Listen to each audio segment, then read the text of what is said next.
Assalamualaikum warahmatullahi wabarakatuh. Perkenalkan, nama saya Zahrina Nurul Fajrin dengan NIM 30300120039 dari kelas Ilmu Al-Quran dan Tafsir Reguler 2. Di dalam video ini saya akan membahas tentang proses islamisasi di Nusantara. Dalam proses islamisasi di Indonesia terdapat 3 pola penyebaran Islam, yakni pola Samudra Pasai, pola Sulawesi Selatan, dan pola Jawa. Pertama yaitu pola Samudra Pasai. Samudra Pasai berawal dari negara segmenter menuju ke negara yang terpusat. Artinya, pada awal terbentuknya budaya Islam di Samudra Pasai dimulai dari masyarakat pedalaman sampai ke masyarakat kerajaan. Dalam proses perkembangannya menjadi negara yang terpusat, Samudra Pasai juga menjadikan kerajaan atau negara itu sebagai pusat pengajaran agama. Perkembangan dan masa keemasan sebagai pusat agama tersebut terus berkelanjutan walaupun suatu ketika kedudukan perekonomian dan politik semakin menyusut. Dengan demikian, pola Samudra Pasai memiliki suatu kebebasan budaya untuk memformulasikan struktur dan sistem kekuasaan yang mencerminkan gambaran dengan dirinya. Berikutnya, pola Sulawesi Selatan. Pola ini adalah pola islamisasi melalui konversi keraton atau pusat kekuasaan.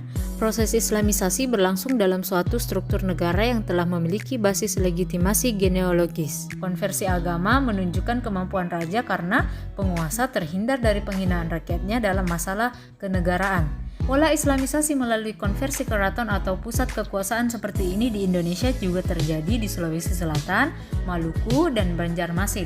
Tidak seperti Samudra Pasai, islamisasi di Goa Talo, Ternate, Banjarmasin, dan sebagainya yang mempunyai pola yang sama, tidak memberi landasan bagi pembentukan negara. Berikutnya yaitu pola Jawa. Di Jawa, tampaknya Islam tidak punya kebebasan untuk memformulasikan struktur dan sistem kekuasaan sebagaimana di Pasai, karena Islam sudah harus berhadapan dengan sistem politik dan kekuasaan yang sudah lama mapan, dengan pusatnya dipegang oleh Keraton Majapahit. Tapi pada akhirnya Majapahit yang kala itu menjadi pusat kerajaan digantikan oleh Kerajaan Demak.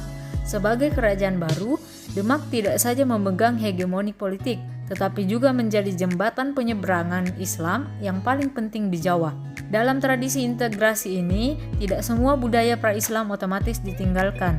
Sisa-sisa pra-Islam masih terdapat dalam kehidupan masyarakat, tetapi sudah dijadikan sebagai bagian dari apa yang dianggap dalam tahap perkembangan sejarah sebagai bagian dunia Islam. Dan makna itu mengalami proses islamisasi. Pencarian ke arah bentuk ortodoksi yang sesuai adalah salah satu corak dinamika tradisi integrasi ini.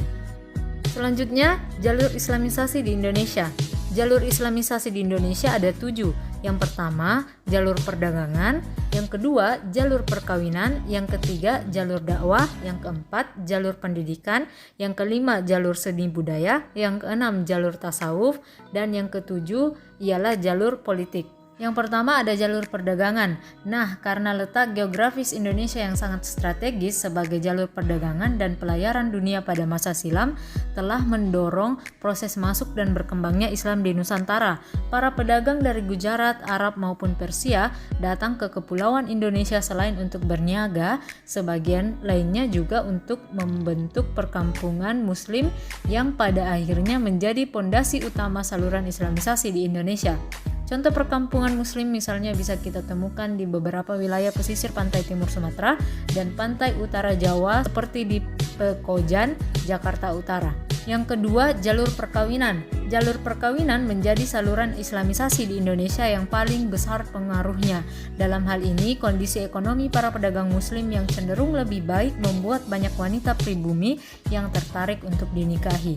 Adapun karena syarat pernikahan dalam agama Islam yang mengharuskan setiap pasangan calon suami dan istri sama-sama memeluk Islam, maka banyaklah di antara wanita pribumi yang kemudian menjadi seorang Muslim.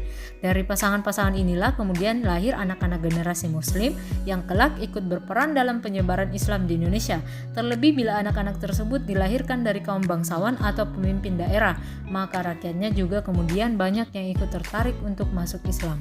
Yang ketiga ialah jalur dakwah. Jalur islamisasi di Indonesia juga dilakukan lewat jalur dakwah. Seperti diketahui dalam ajaran Islam, setiap muslim memiliki kewajiban untuk berdakwah atau menyampaikan risalah kebenaran kepada orang-orang yang belum mendapat pencerahan.